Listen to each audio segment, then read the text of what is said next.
Ons fokus vanoggend op die plaaswerkerloon wat nou dieselfde as die nasionale minimumloon is wanneer Janie de Villiers van Labour Amplified in die ateljee kuier om meer uit te brei. So jy is nou hier, goeiemôre en hartlik welkom Janie. Baie dankie Elsa, is lekker om hier te wees. Goed, Janie, ek wil begin deur te vra wat gaan die NML vir landbou wees vanaf die eerste maand? R21,69 per uur. So ons praat van 'n verhoging van omtrent 16% wat op die 1 Maart sal intree. En waarom hierdie skerp styging? Is dit 'n skerp styging? Is dit hoe mense daarna kan kyk? Dis definitief 'n skerp styging. Ek meen 16% is beslis nie te versmaai nie. En wat gebeur het, ek dink 'n mens moet 'n tree terugneem en praat oor die minimumloonkommissie self. Nou die kommissie self word saamgestel uit 3 verteenwoordigers elk van georganiseerde besigheid, georganiseerde arbeid en dan ook verskillende gemeenskapsorganisasies, saam met 3 onafhanklike kenners wat deur die minister aangestel is en dan 'n onafhanklike voorsitter. Nou hoe die kommissie self funksioneer, is die kommissie is veronderstel om aanbevelings aan die minister te maak rakende die nasionale minimumloon. Nou dis die minimumloon as geheel. Dit beteken alle verhogings en dit beteken natuurlik ook om die minimumloon self te beskerm teen 'n vermindering in waarde, as 'n mens dit so kan stel. So daar is veronderstel om op 'n jaarlikse basis gekyk te word of daar 'n verhoging toegestaan kan word en dit word gedoen deur baie swaar staat te maak op verskillende navorsers wat vir ons navorsing doen en kyk wat is bekostigbaar, wat's haalbaar, wat is realisties. Nou wat die afgelope jaar gebeur het, is hierdie navorsing het gebeur. Dit is gedoen. Die navorsing het aangedui dat daar nie 'n beduidende werksverlies effek was met die aanvanklike instelling van die minimumloon nie. Nou moet 'n mens ook in ag neem dat hierdie navorsing gedoen is voordat die COVID-19 pandemie ons getref het, voordat die Grendeltydperk ons getref het. En ons weet wat die effek op landbou was, ons weet wat die effek op werkloosheid in die land was. So wat nou in daai omstandighede gebeur het, is die meerderheid van die kommissie het aanbeveel dat daar, soos wat daar in die aanvanklike minimumloonooreenkoms, plaaswerkerlone gelykgestel word aan die totale minimumloon binne 2 jaar.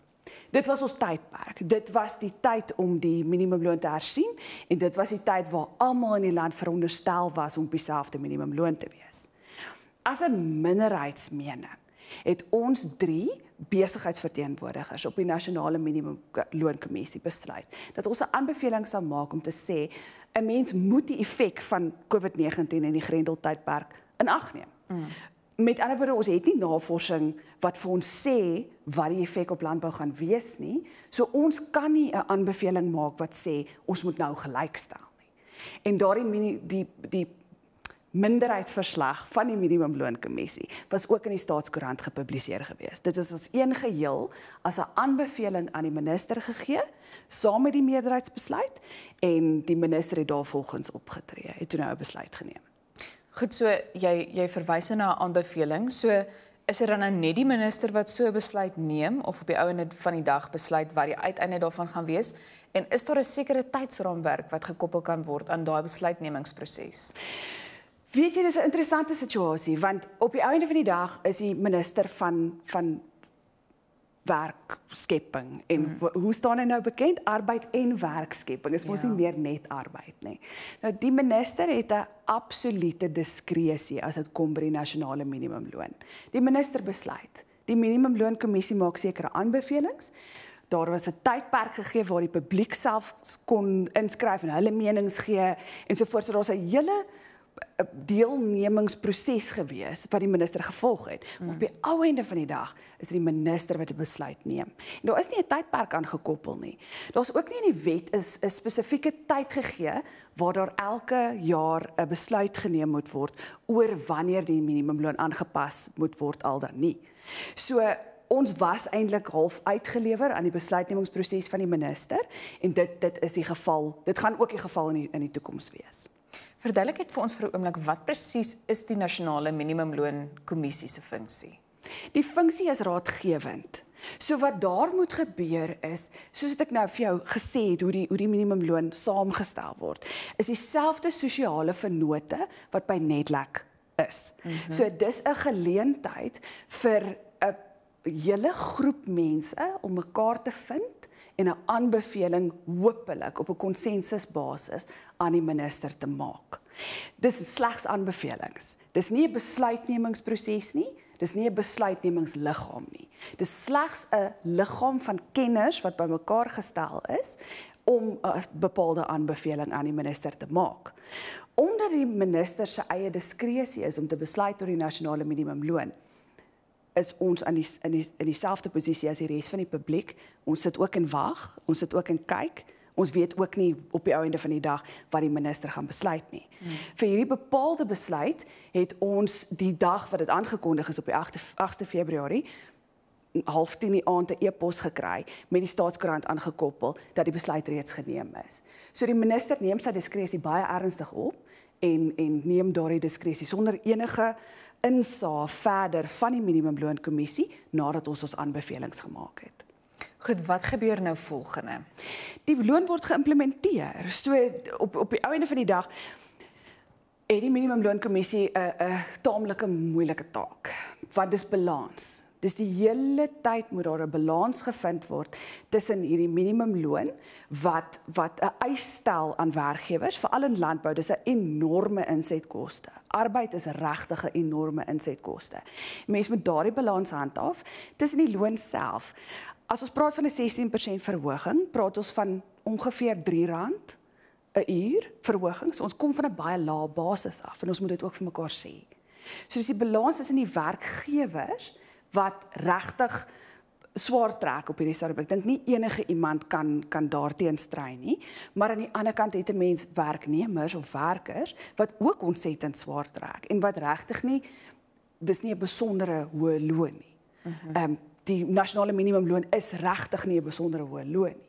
So ons moet die balans probeer vind. Ons moet op 'n professionele wyse met die inligting tot ons beskikking 'n bepaalde aanbeveling maak, maar wanneer daardie aanbeveling gemaak is en die besluit is geneem, dan ewe skielik word dit die verantwoordelikheid om seker te maak dit word geïmplementeer en dat mense weet daarvan. En dis hoekom programme soos joune so belangrik is, want op die einde van die dag is dit elkeen van ons as minimumloonkommissaris se verantwoordelikheid om seker te maak mense ordentlik en korrek ingelig is. Wat die loon is, dat dit geïmplementeer word en dat mense wat dit regtig nie kan bekostig nie, weet daar is 'n kwytskeldingsprosedure waarvoor hulle kan aansoek doen. Met dit in gedagte, ek meen, kan ek sommer vra, en jy weet, indien daar miskien nou 'n kyker is wat meer inligting wil hê, kan hulle met jou kontak maak? Hulle is meer as welkom om my te kontak. Is maklik via my webwerf of e-pos, hulle kan my ook so in die hande kry. En Janie, nou sien ek interessant genoeg op landbou.com, Christo van der Rede, die uitvoerende direkteur van Agri SA, is van mening dat die nuwe minimumloon 'n krisis veroorsaak. Volgens hom sal 'n styging van 16% 'n aanslaan effek hê en tot iets soos werksverliese lei. Stem jy nogal saam met so 'n stelling? Ek is ontsettend bekommerd daaroor, om eerlik met jou te wees. Ek dink nie een van ons kan in die toekoms insien nie. Ek dink nie een van ons weet wat die effek gaan wees nie. En dis hoekom dit mense is regtig so tussen die bome en die bas. Ek was van mening dat dit 'n aanslaan effek gaan hê.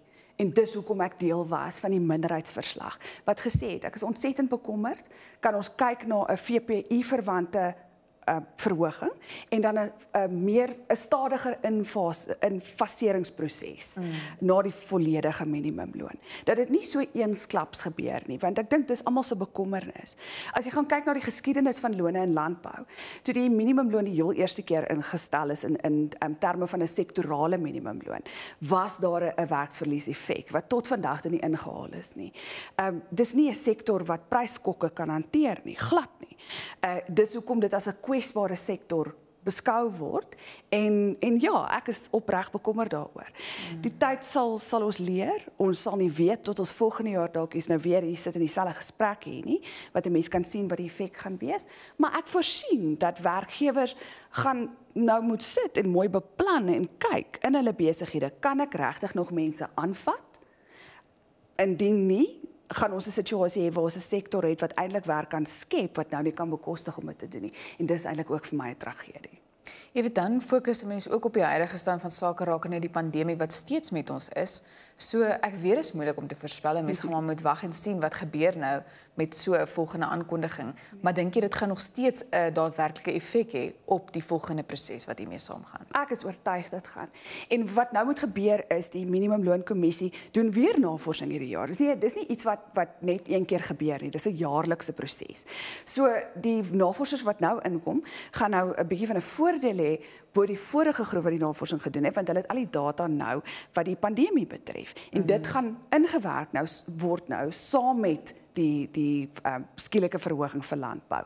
Die res van die sektore het 'n VPI-verwante aankondiging gehad. So die skokke vir iets soos jou vervaardigingssektor waar jy ook mense het wat minimumloon verdien, is nie so groot soos wat dit noodwendig in landbou is nie, want landbou het nou hierdie agterstand ingehaal. So ek verwag dat ons 'n daadwerklike impak op landbou gaan sien. Dis 'n hartseer storie dat ons dit nie kon verhoed nie, maar ons is nou in hierdie situasie en nou moet 'n mens probeer vorentoe kyk en probeer kyk hoe pas die sektor aan by hierdie aankondiging wat gemaak is. Behalwe vir iets soos werksverliese, is daar enige ander uitdagings wat jy voorspel wanneer 'n mens kyk na hierdie besluit? Ek dink implementering. Implementering bly altyd 'n probleem. 'n Mens sit in 'n situasie waar die Departement van Arbeid baie duidelik is met ons dat daar werkgewers is wat nie voldoen hieraan nie. Op die ou einde van die dag is daar 'n groot gros mense, en nou praat van amper die helfte van werkgewers, wat doodeenvoudig nie die minimumloon implementeer nie. Nou dit kan vir verskeie redes wees, maar bekostigbaarheid is 'n faktor. En op die ou einde van die dag sit mense in 'n situasie waar jy dalk sit met mense wat dit wel implementeer, wat swaar trek, en ander mense wat dit doodeenvoudig nie doen nie, en wat doodeenvoudig net wag en sê, die Departement van Arbeid sal op 'n kol aan my deur klop, en as hulle aan my deur klop, dan sal ek die minimumloon betaal. So veroorsaak onregverdigheid op die einde van die dag ook. Ek sien regtig 'n probleem daarmee.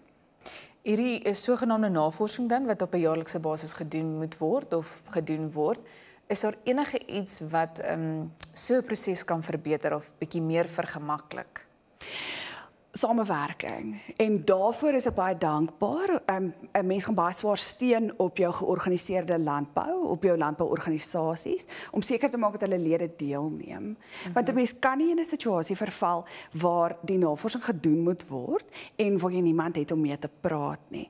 Nou uit ervaring kan ek vir jou sê, ek weet dat produsente nie lief is daarvoor om 'n tafel te gaan sit met 'n klomp navorsers wat jou vreeslike klomp vrae vra en goed wat jy nie 100% seker is hoe dit gebruik gaan word nie, maar weet dat dit gaan gebeur en die gaan navorsers kom en dit is krities dat mense deelneem. As jy nie deelneem nie, word jou stem nie gehoor nie, en dan op die einde van die dag kan jy ook nie beklei as daar skielike veranderinge kom of besluite geneem word wat jou besigheid gaan seermaak nie. Dit is ontsettend belangrik dat mense aanhou deelneem. Nou ons het so 'n bietjie minder as 2 minute oor, maar dalk net opsommend. Jy weet jou kommentaar na aanleiding van hierdie besluit wat geneem is. Ja. Wat beveel jy aan of sou jy aanbeveel? My aanbeveling sou wees dat daar steeds interaksie is tussen die minimumloonkommissie, die minister en dan georganiseerde landbouorganisasies. Ons probeer om vorentoe te kyk en dat die mense wat hierdie loon kan bekostig dit wel betaal, dis belangrik, en dat mense wat dit nie kan bekostig nie, die kwytskeldingsprosedure sal gebruik. Dit is tot hulle beskikking, dit is op die Departement van Arbeid se webwerf beskikbaar, ons 'n skakel, 'n elektroniese proses. Doen dit, gebruik dit, moenie skaam wees daaroor. En jy het nou gesê mense kan met jou kontak maak deur jou webwerf te besoek, maar wat presies? Waar kry ons jou in die hande? www.laboramplified.co.za of Jani, soos mens my naam spel, @laboramplified.co.za. Goed Jani, ons het so 'n minuut oor, enige laaste gedagte rakende hierdie kwessie. Boonbehalwe die, kom ons hou aan om te kyk na veiligheid in ons werksplekke. Dis die ander ding wat nog steeds van kritieke belang is. Ons sit nog steeds in 'n pandemie, ons sit in 'n situasie waar inentings nie redelik beskikbaar gaan wees vir 'n rukkie nie. Sorg maar nog steeds dat 'n mens al die verskillende veiligheidsprotokolle implementeer, want 'n mens wil nie 'n situasie hê waar die loon so hoog is en dan word jou besigheid nog toegemaak omdat mense siek raak by die werk nie. Jani, ek sê vir jou baie dankie vir jou tyd en dankie dat jy weer vir 'n slag hier by ons in die ateljee kom kuier. Dit was lekker om jou weer te sien. Groot plesier, dankie. Dit was dan Jani de Villiers van Labour Amplified.